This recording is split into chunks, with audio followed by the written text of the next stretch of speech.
La Constitución de Montecristi está de aniversario. ¿Se debe reformar la Constitución? Políticamente Correcto recogió las opiniones de 4 jóvenes profesionales y políticos. A continuación, los temas más relevantes. ¿Qué evaluación hace de la Constitución de Montecristi? Registra importantes avances en la parte dogmática, que es la que reconoce los principios, derechos y garantías. Más allá de ser perfecta, es la norma que engloba las necesidades de los ecuatorianos. El nivel de desarrollo de las actividades privadas en los distintos sectores económicos. Hoy, por ejemplo, tenemos el derecho al trabajo, pero más del 60% de ecuatorianos no tienen un empleo adecuado. Tenemos el derecho a fiscalizar, pero quien denuncia es perseguido por el gobierno. La Constitución establece derechos humanos, pero lamentablemente hay 700 criminalizados y perseguidos en el país. Se habla de la meritocracia, pero cuando se designa autoridades de control, lamentablemente asistimos a una palancocracia. ¿Qué reformas a la Constitución se deben impulsar? Se hicieron las reformas necesarias para que la Constitución quede actualizada a los avances en materias, sobre todo que tienen que ver con la inclusión social, que tienen que ver con el ser humano sobre el capital, y eso se ha visto en las enmiendas constitucionales del 2015. Me parece que podría ser una reforma a la Constitución que se elija por votación popular, la justicia, el contralor, el fiscal, los superintendentes, el CNE. El cambio del 2011 reconfiguró la forma como se integra el Consejo de la Judicatura, que ahora es un consejo que proviene directamente de las funciones del Estado. ¿La Constitución de Montecristi es hiperpresidencialista? Yo creo que el vicio principal de esta Constitución está en el hiperpresidencialismo, en la alta incidencia que tiene el presidente de la República en la nominación de varias autoridades y en la conformación de varios órganos del Estado. ¿Qué mejor forma de limitar al hiperpresidencialismo, que no existe, a través de la muerte cruzada? El Congreso Nacional puede destituir al presidente y enseguida nos vamos a elecciones generales. ¿El modelo económico definido en la Constitución debe ser reformado? Todo lo que el Estado considera que son sectores estratégicos, biodiversidad, telecomunicaciones, solo ellos pueden definir cuántas empresas, qué tipo de empresas pueden entrar, y eso en realidad coarta bastante las iniciativas de inversión, ya sea de ecuatorianos o de gente que quiere venir del exterior. Creo que es importante limitar la atribución que tiene el presidente de la República para presentar proyectos calificados de urgencia económica. Pues bien, tenemos ahí una serie de preocupaciones de gente joven sobre el futuro de la Constitución. Pero lo que cabe en este momento analizar es si es que el próximo año, cuando vengan las nuevas autoridades, se debe reformar la Constitución, tomando en cuenta de que lo más importante en este momento para los ecuatorianos es la crisis económica. Doctor Montúfar, ¿cabe en el próximo año ya poder trabajar en una reforma constitucional sin descuidar los problemas económicos que tiene el país, que podrían ser los que realmente ocupen el tiempo de los nuevos legisladores y del nuevo presidente de la República? Sí, el desafío va a ser enorme, porque el desafío es doble. Por un lado, el Ecuador ya afronta una crisis económica muy fuerte, muy dura, que no es solamente fiscal, que no es únicamente de liquidez, es una crisis de empleo, es una crisis que tiene que ver con el tejido productivo de la sociedad y de la economía en general. Y al mismo tiempo, tenemos que institucionalmente poner al Ecuador en orden. Y eso pasa por una reforma profunda. Pero ese amplio programa que usted lo delinea en su plan de la concertación, ¿es factible que se pueda concretar? Es muy ambicioso y no necesariamente tendrán la oposición todo el espacio en la Asamblea como para poder impulsar una reforma de la envergadura que usted considera. Es que lo que sucede es que no hay otra salida.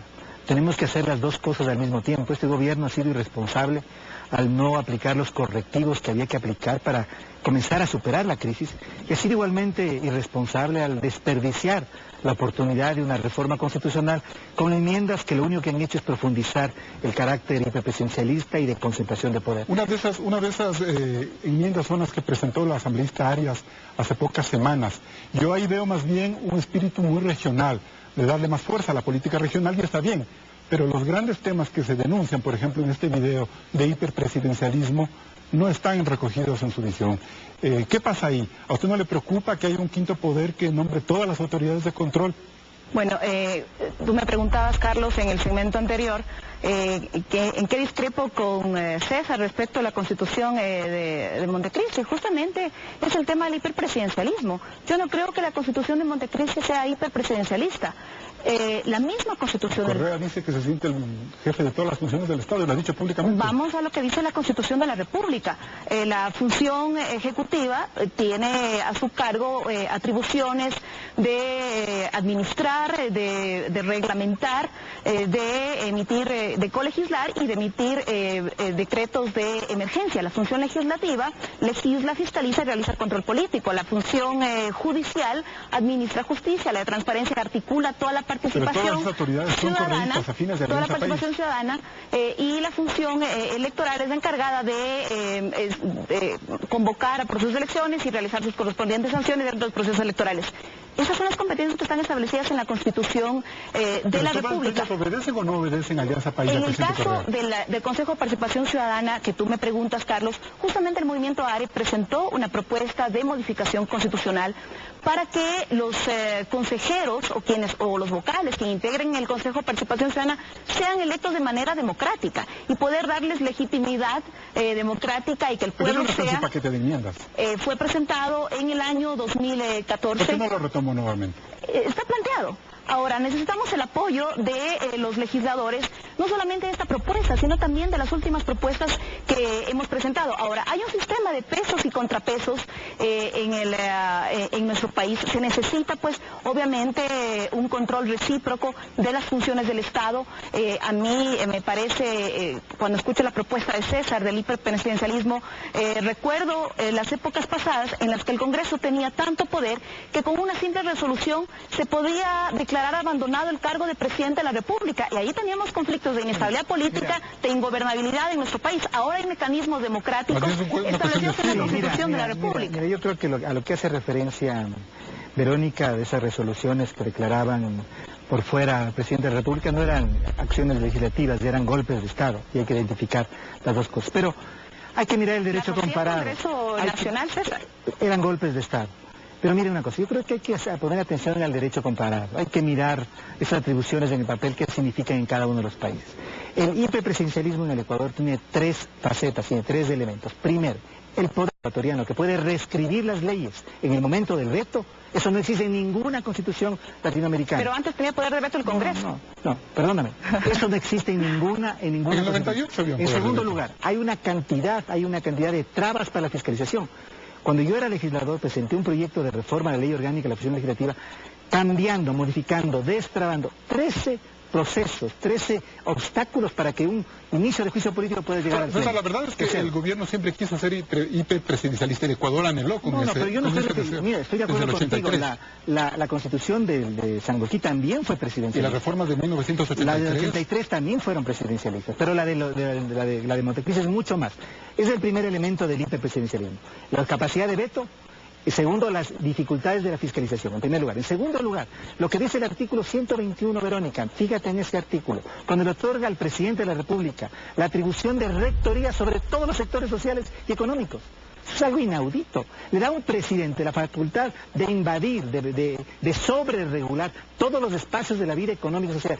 Eso tampoco existe en otra constitución latinoamericana. Revisa, Verónica. Y en tercer lugar, el efecto práctico de haber quitado atribuciones al Congreso, al Legislativo, y haber creado el órgano de transparencia y control social, la función electoral, le otorga al presidente de la República la posibilidad real, que hemos visto en los hechos, de que controle la función electoral, la función de transparencia y control social, y además la Corte Constitucional. En el próximo bloque vamos a analizar cuál ha sido la verdadera trascendencia de este quinto poder y la posibilidad de que la asambleísta Verónica Arias dé sus puntos de vista también.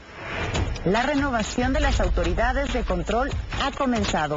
Para el 2017 habrá nuevo fiscal y contralor. Siga en nuestra sintonía.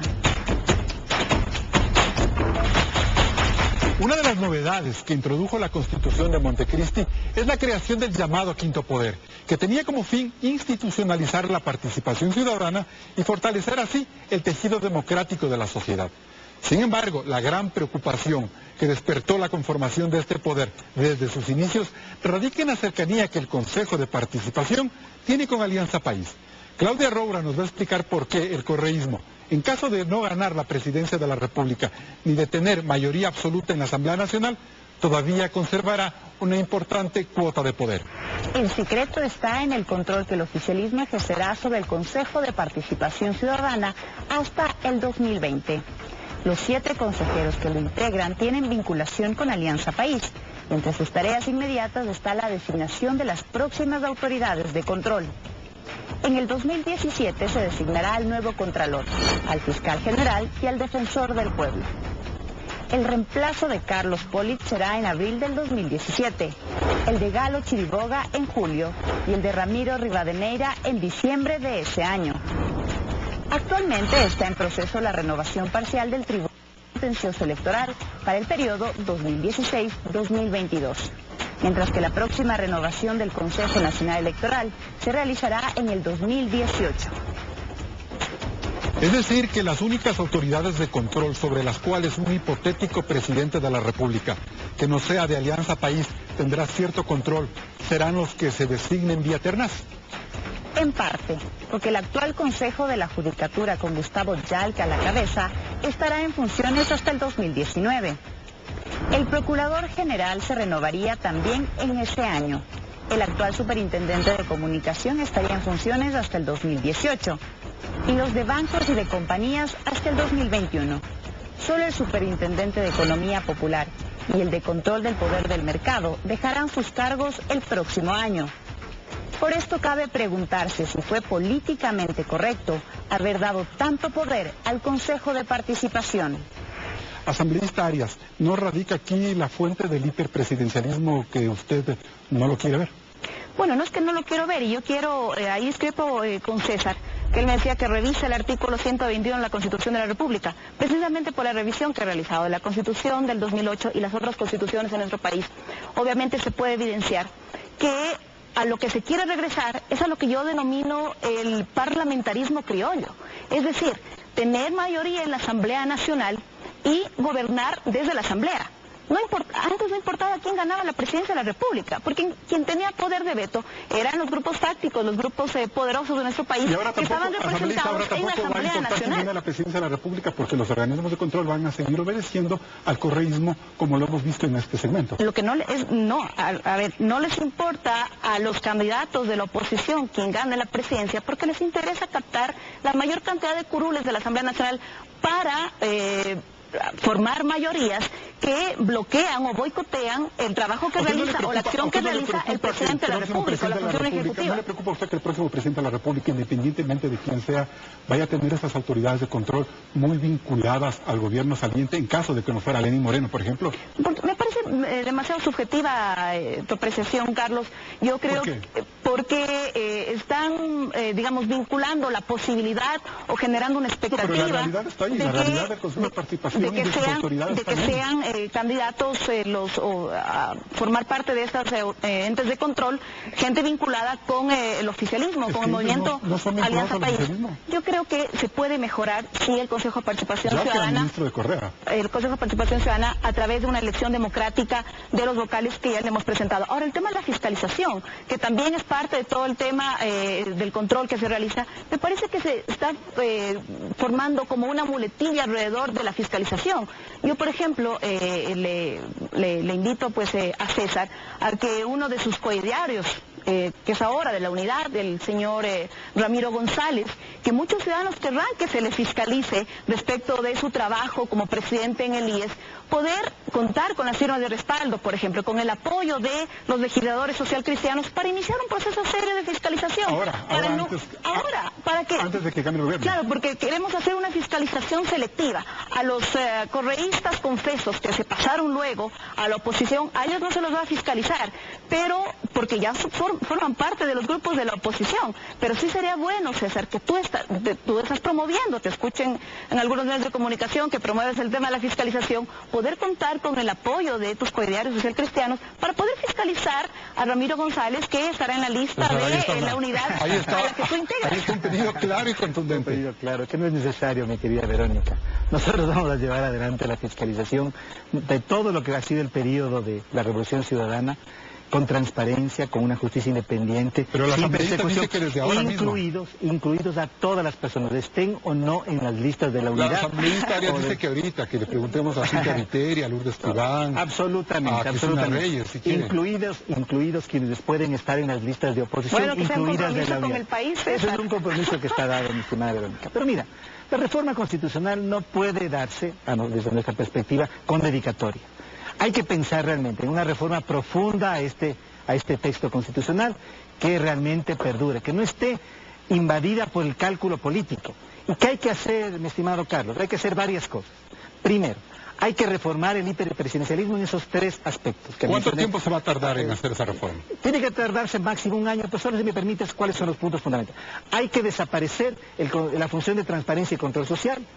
Hay que desaparecer la función electoral. El Consejo Nacional Electoral tiene que ser un organismo autónomo. Volver a los 7 vocales de antes. Y la designación tiene que volver al legislativo, como es en todas las democracias del mundo. Con representantes de cada partido. Estableciendo mayorías calificadas, para que las personas que vayan a la autoridad electoral sean personas que cuenten con el respaldo de la mayoría del Consejo. Entonces, eso sería. En tercer lugar, hay que cambiar el sistema electoral, que es un sistema electoral plebiscitario que no establece realmente los mecanismos de una democracia moderna, donde tiene que conjugarse, hecho que no esté en la Constitución, participación directa con representación. Hay que cambiar la justicia, hay que redimensionar el actual Consejo Nacional de la Judicatura, que es en este momento el todopoderoso en la función judicial. Con un ministro del presidente Correa. Exactamente, para que también se despolitice su designación. Doctor Montúfar, una pregunta.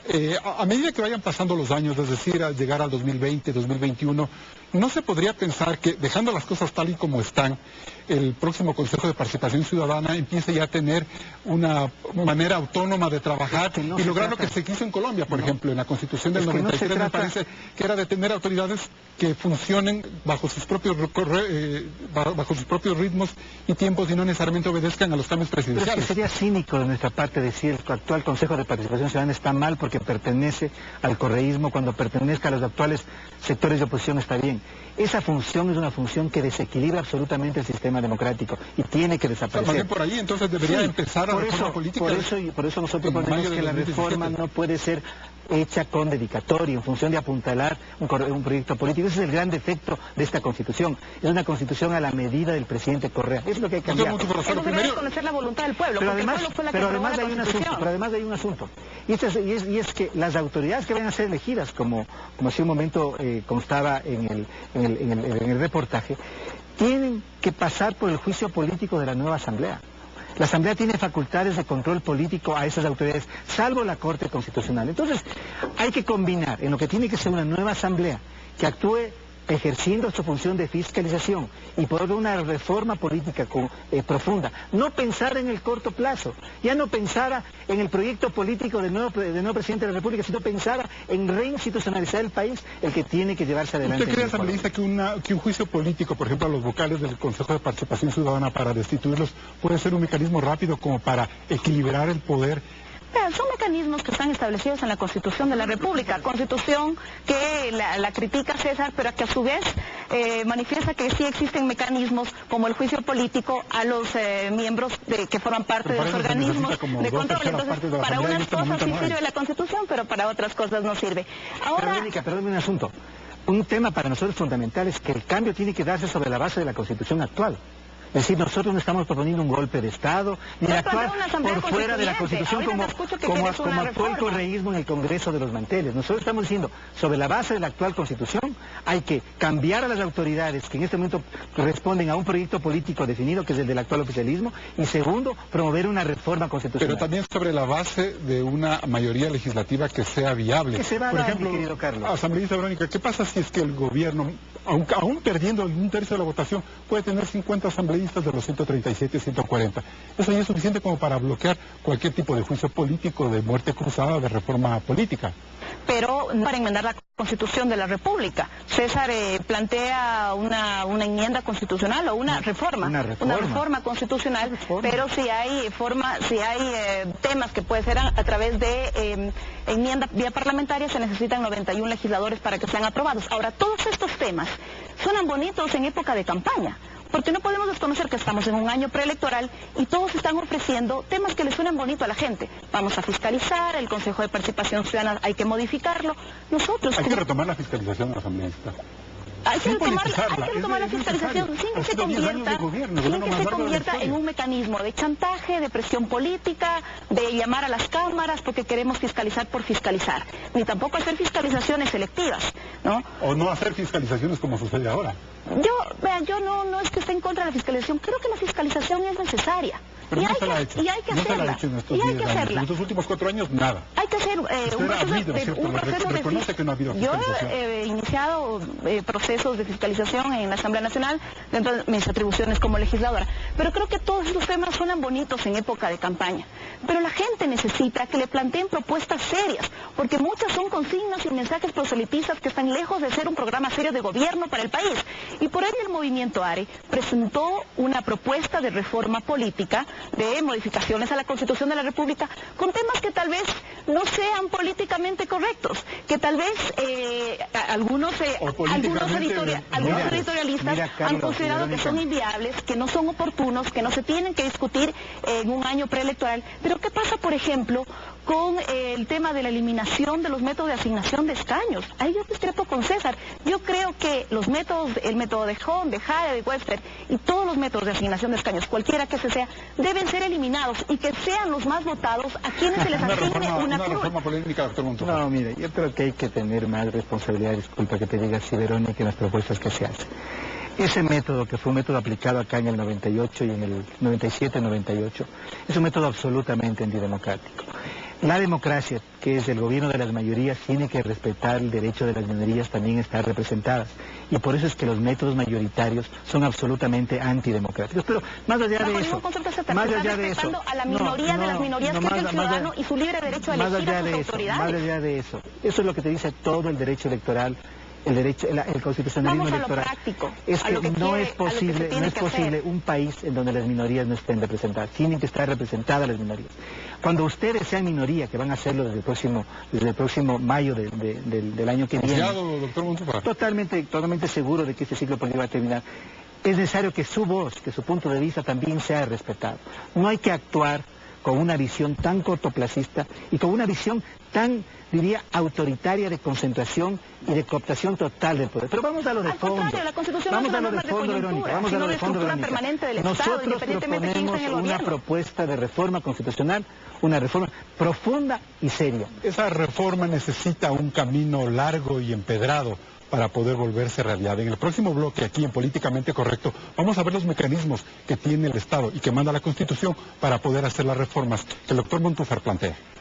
Después del corte veremos qué mecanismos jurídicos permiten convocar a un referendo o a una asamblea constituyente. El camino diseñado para reformar la Constitución o cambiarla tiene sus complejidades. Veámoslo. 3 maneras de reformar la Constitución. 1. El referéndum. El presidente de la República o el 8% de los ciudadanos, según el registro del último padrón electoral, pueden pedir directamente un referéndum para enmendar uno o varios artículos de la Constitución que no alteren la estructura fundamental del Estado o establezca restricciones a los derechos y garantías. Si las reformas son de mayor envergadura, es decir, si implica cambios a la estructura del Estado, necesariamente la Asamblea Nacional tendrá que aprobar el proyecto para que luego se lo apruebe vía referéndum. 2. El trámite en la Asamblea Nacional. Cuando se trata de meras enmiendas constitucionales, el Poder Legislativo puede impulsar los cambios, siempre y cuando haya transcurrido un año entre el primero y segundo debate. Para su aprobación se requiere el voto favorable de las 2/3 partes de los miembros de la Asamblea Nacional. 3. La Asamblea Constituyente. Solo puede ser convocada a través de consulta popular, bajo el pedido del presidente de la República, las 2/3 partes de la Asamblea o del 12% de los ciudadanos inscritos en el padrón electoral. La elaboración de una nueva carta política requeriría de un nuevo proceso electoral, para elegir a los nuevos constituyentes y que luego el pueblo apruebe sus textos en un nuevo referéndum. Bien, como hemos visto, no se ve muy fácil poder armar un proceso reformatorio de la Constitución. Es como que hay un gran candado que vuelve difícil hacerlo. Asambleísta Arias, ¿usted cree que sea posible que la próxima Asamblea Nacional tenga en cuenta las necesidades de hacer cambios a la Constitución con este tipo de mecanismos? Esperemos que así sea, Carlos, porque justamente nosotros consideramos que es necesario que se realicen modificaciones a la Constitución de Montecristi. Tal vez no coincidamos con César en los temas, pero creo que son necesarios modificaciones a la Constitución. Y por ello nosotros hemos presentado justamente en esta época preelectoral para que sean los candidatos los que debatan temas que son elementales, de elemental discusión por quienes quieren presentarse como candidatos a la presidencia de la República o como candidatos a legisladores.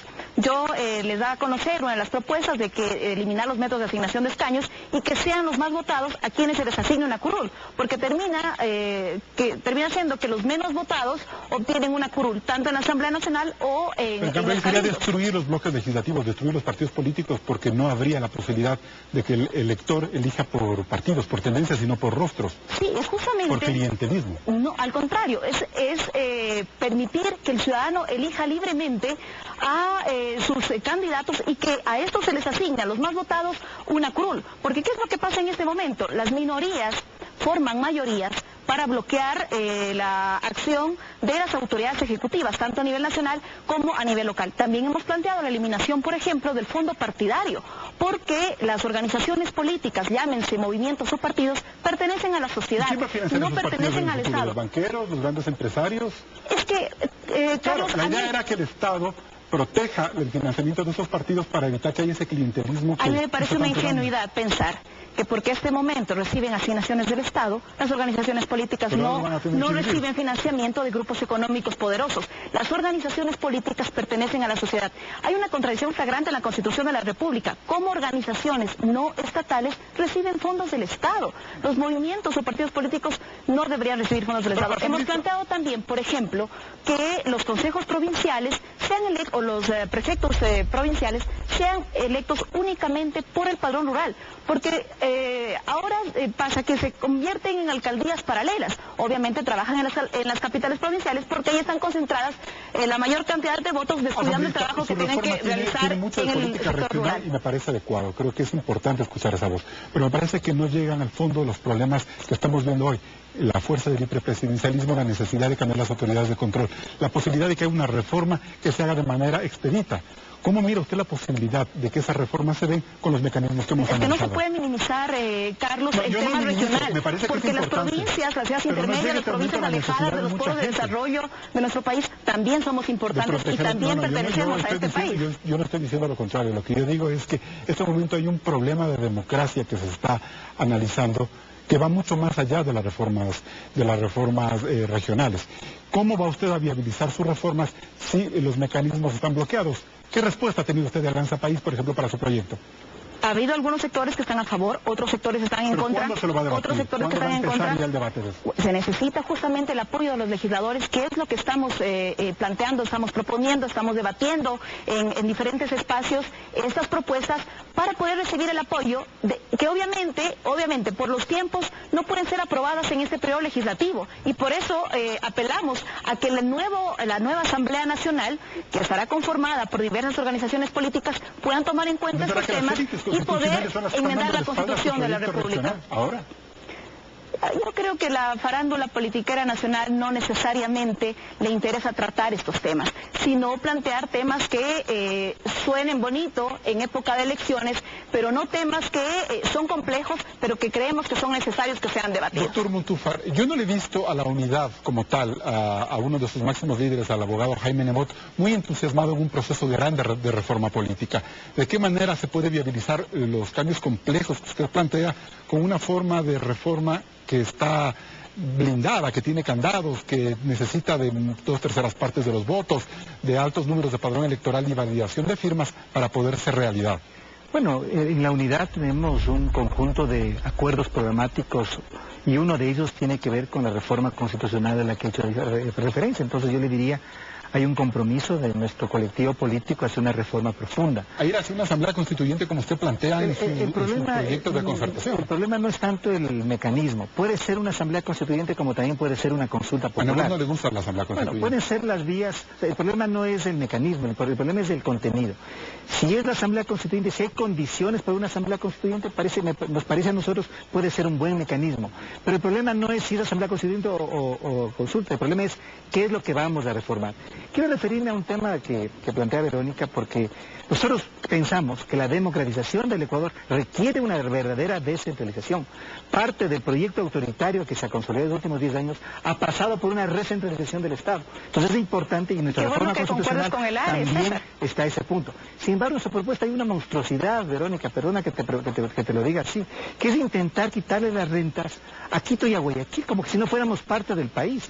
Me parece que en ese punto... yo pensé que hablaba del voto en plancha. No, pero déjame terminar, solo déjame terminar.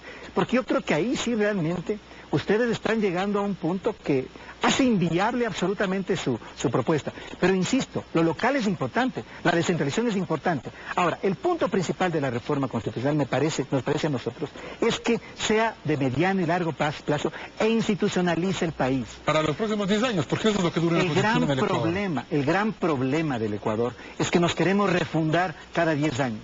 Que creemos en actos de nacimiento. ¿Usted ahora quiere refundar nuevamente el país para los próximos 10 años? No, estamos hablando de una reforma. Estamos partiendo de este texto constitucional. Hace un momento, Carlos, yo decía, cuando pensamos en a través de juicios políticos cambiar los máximos dirigentes y autoridades de los organismos de control, de la función electoral, etcétera, etcétera, estamos hablando de mecanismos contemplados en esta Constitución. Cuando hablamos de una reforma constitucional, estamos utilizando el artículo 442 de la Constitución. No necesitamos una nueva refundación. ¿Cómo lograr ustedes armar una reforma constitucional con una Corte Constitucional que va a seguir obedeciendo al oficialismo? Está muy claro en el artículo 442 de la Constitución y en el 444.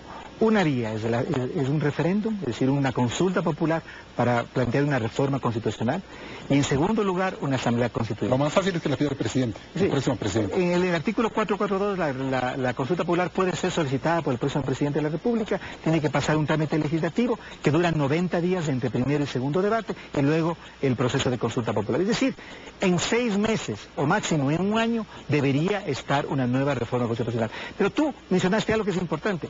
Esto tendrá que darse en el contexto de una gravísima crisis económica. Por lo tanto, quizá el método de la consulta sea mucho más expedito, mucho más eficiente que el método de la Asamblea Constituyente. Sin embargo, no hay que descartar... ¿Será más fácil una muerte cruzada de plano? Es que eso habría que ver en términos de cuáles son las condiciones políticas, la correlación de fuerzas de la próxima Asamblea. Pero el punto principal es que el Ecuador tiene que institucionalizarse y lo debe hacer en una situación de crisis económica, lo cual hace que el desafío sea mucho más complejo. Como ven, la próxima Asamblea Nacional estará regida por 2 temas importantes, la crisis económica y la reforma política.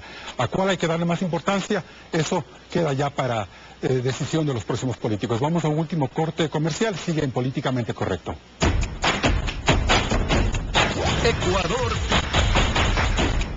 Cerramos este programa con las conclusiones de nuestros invitados. Asambleísta Verónica Arias, ¿es políticamente correcto plantear la reforma integral de la Constitución?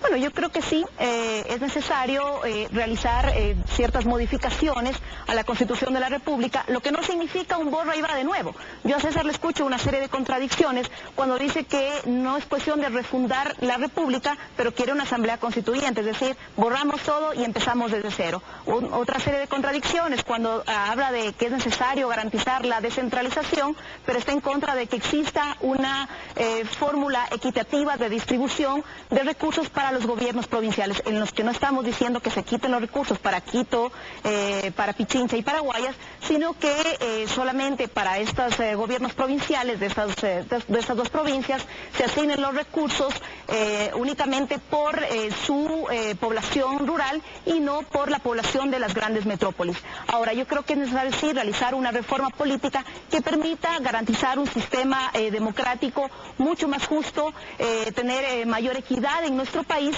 y también pues poder tener una estructura del Estado mucho más eficiente que permita garantizar derechos a todos los ciudadanos. Doctor César Montúfar, ¿qué es lo políticamente correcto? Bueno, yo creo que tenemos que prender las alarmas los ciudadanos quiteños, guayaquileños frente a esta propuesta del ARE, que ahora apenas hemos podido discutir. Sin embargo, creo que lo de fondo en este momento es la oportunidad histórica que tiene el Ecuador. No podemos nuevamente caer en esa retórica demagógica, irresponsable, de refundar el país, de prometer el paraíso terrenal en el Ecuador. Tenemos que promover una reforma constitucional que sea profunda, una reforma constitucional que modifique el hiperpresidencialismo, que nos dé una justicia independiente, que promueva un Estado que regule razonablemente la economía y que nos permita crecimiento con equidad. Es decir, una reforma constitucional pensada en el mediano y largo plazo y no pensada en los intereses del gobierno de turno. Yo creo que esa oportunidad no la podemos perder y por eso la próxima asamblea, el nuevo presidente o presidenta de la República tendrá que tener la oportunidad histórica y el desafío histórico de no fallarle al Ecuador y de promover un proceso de cambio, de progreso, de redistribución de la riqueza en democracia. La historia del Ecuador nos recuerda que cada vez que se han impulsado cambios políticos profundos, sus principales líderes han sellado un pacto constitucional. El correísmo, como una más de esas etapas históricas, procedió de la misma manera. Su carta política aún no cumple una década de vigencia, pero sus excesos y grandes limitaciones, así como sus logros, se hicieron notar desde que entró en vigencia. ¿Qué ocurrió? ¿La Constitución de Montecristi dio demasiado poder a la Revolución Ciudadana? ¿O es que ésta distorsionó el sueño del buen vivir que se selló en la tierra de Eloy Alfaro? Hasta el próximo programa. No deje de vernos el próximo domingo a las 11:30 y síganos en nuestras redes sociales, @Política Correcta y @Ecuavisa Informa. Hasta la próxima semana.